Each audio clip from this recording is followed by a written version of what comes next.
Hey guys, how's it going? It's Blaze back with some more One Piece TCG content for y'all. Now today I wanted to take a little look over at the market because there have been some developments, not just even in the past week, but today specifically around some of the SPs and general prices of what we're seeing on stuff out of EBO3, out of some of the manga events or alt art events.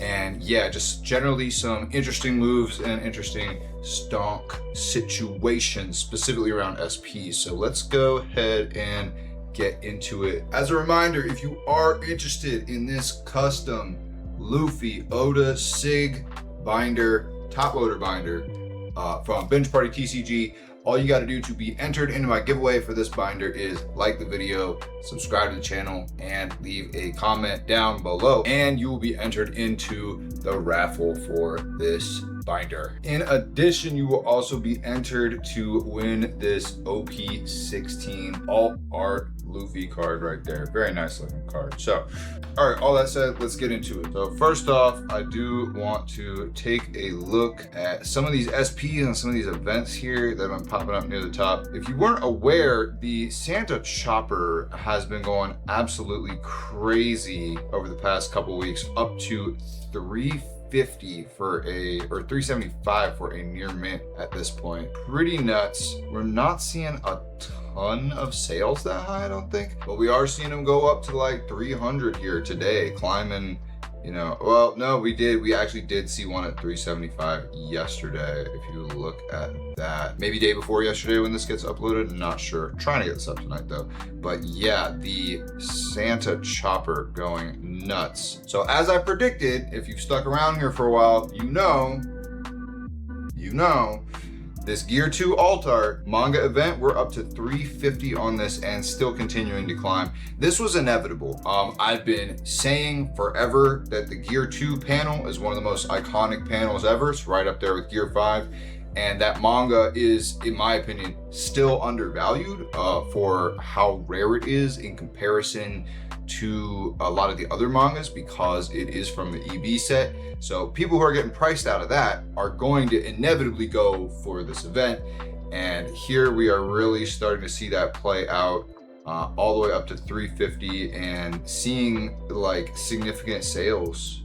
Yeah, not sales at 350, but like we've climbed up there pretty organically, and I don't see this dropping super heavily. I feel like this is a card that's going to continue to go up, and a lot of these manga events, so to speak. Going over to take another look at the OP14 You'll Frighten Me event.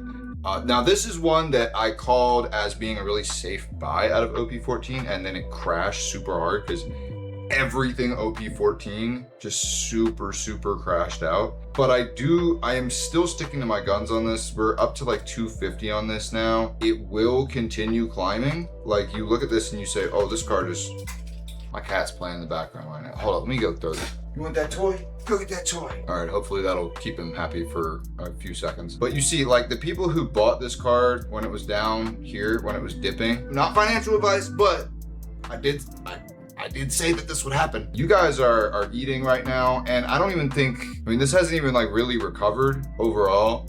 Give this like a year, we're gonna be way up above, we're gonna be up above this like 400, 350. Yeah, I see this card totally being able to climb up even past these highs. All right, now some more stuff that I do kind of think was inevitable. This BOA getting bought out. I mean, this is really crazy for it to be all the way up above 2,000 when, you know, you look at the prices not that long ago and it was half of that. I'm not sure that this will stay this high forever, to be honest. But what I will say is, I think you have to start looking at EBO3 a little bit differently when you see cards from EBO3 moving like this.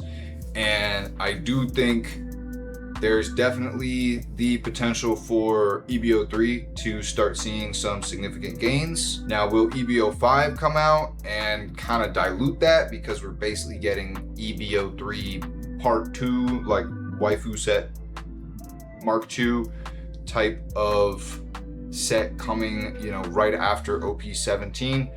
We'll see. In my mind, I feel like this could go either way, but it's definitely something that you need to be considering. And it's not the only thing we're seeing in a pattern like this. Let me back up.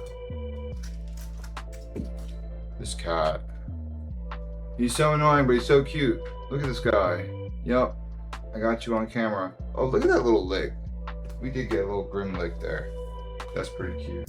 We got Iggy in the background over by the DJ decks. I was playing some shows this weekend, so they're not in the studio where they should be right now because I'm lazy, but it is what it is.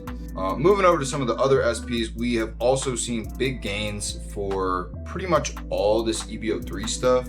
Here we see the EBO3 UTA SP has risen pretty significantly from the low sales that it was having for a while.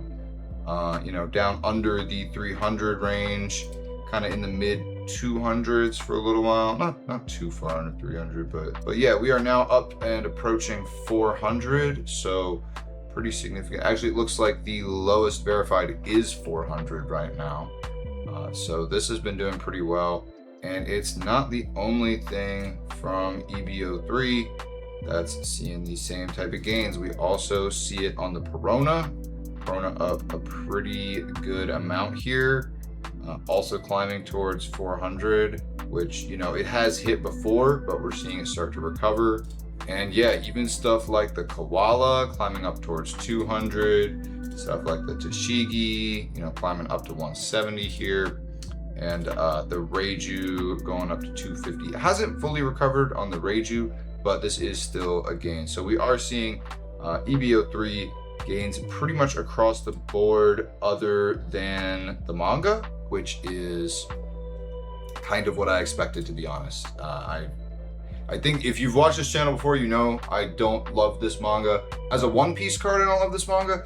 Something I will say though is, as I have learned more about Ado, the Japanese singer, and when I went to Japan and I saw the Ado branding on the big Shibuya Adidas building, and I saw like how present her stuff was, heard it being played on the radio. I will say, I do think this card has a little bit more staying power behind it than I might have thought. More because it's actually sort of an Ado card. It's actually sort of a One Piece card of this very famous singer from Japan who is continuing to get globally more and more appreciated. And I don't think I appreciated quite how big of a deal Ado is, and quite how generational of a musician she actually is, if you get into her music on a more technical level from a singing perspective. We did actually see a little bit of a fall off on one major SP, that being the Miss All Sunday from OP16 here. But I mean, that's not really too surprising because we are still quite close to the release of the set, and these prices can be a little wonky for a couple months. Well, I think we'll really start to see this stabilize once OP17 comes out. We'll really know where it's sitting, but for now, it's going through a little bit of a fluctuation. Another SP that we're seeing a really big buyout on right now is also the OP15/EBO4 Luffy SP here. Pretty cool card. Now, we have been seeing sales in the $300 range for a while, the high sale up to $450, and now we're at $725 lowest listed. This is definitely like a very fast kind of buyout pump here, but I do see a world where this Luffy card does sit a little higher once people kind of realize that these short printed EBO4 SPs are kind of weird in terms of how they're circulated, because EBO4 boxes like aren't a thing here, and so they are diluted by the card pool of OP15 and 14. So we'll see how these shake out. I do think there's a case to be made that this isn't totally wrong, but right now this is a buyout. So don't go thinking this is what it's worth right now. In the future, I could see it more naturally getting up here, but at the moment, I don't agree with these prices. Another set of cards that we're seeing go on a pretty crazy run right now is all these English first anniversary set cards individually. I know we've talked about how insane the prices are on the sealed bundles before, but these individual kind of old school Japanese woodblock style starter deck and different red Straw Hat characters have been really rising quite consistently, and are now, you know, selling for over $1,000, over $1,600 in some cases. Obviously this is down a little bit. I was a little bit slow to point this out, but yeah, we did see high sales of over 1,600 last week. So pretty wild to see there just how much some of these individual cards have been popping off. I do see it. These are very unique cards, and I do think over time these prices will naturally rise up. This is obviously pretty insane. 2 months ago, this card was a couple hundred, and now it's, well, I should say a couple hundred, several $100s. But under $1,000, and now we're decidedly over $1,000.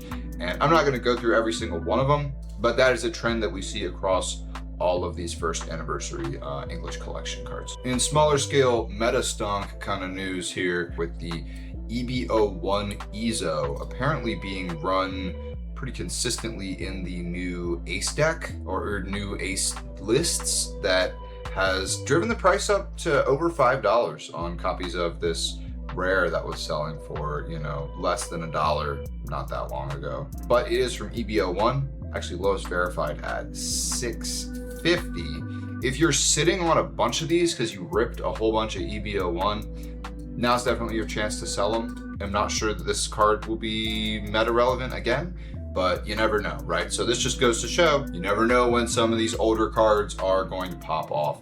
And this is a block 2 card, so it will be out of rotation somewhat soon, but in the meantime, it's getting played. All right, guys, well, that's it for me today. I hope y'all enjoyed this video. Once again, if you can, drop a like, drop a comment, subscribe to the channel. You'll be entered in that giveaway that I mentioned at the start. I also just love talking to you guys. I like hearing your opinions. What do you think about some of this stuff? I just really enjoy hearing what y'all think, and a lot of times y'all clue me into some news, some rumors, some takes and patterns that I hadn't noticed. So it's a two-way street, you know. I try to help y'all out, and I appreciate it in return, and I really do appreciate all of y'all. So until next time, peace.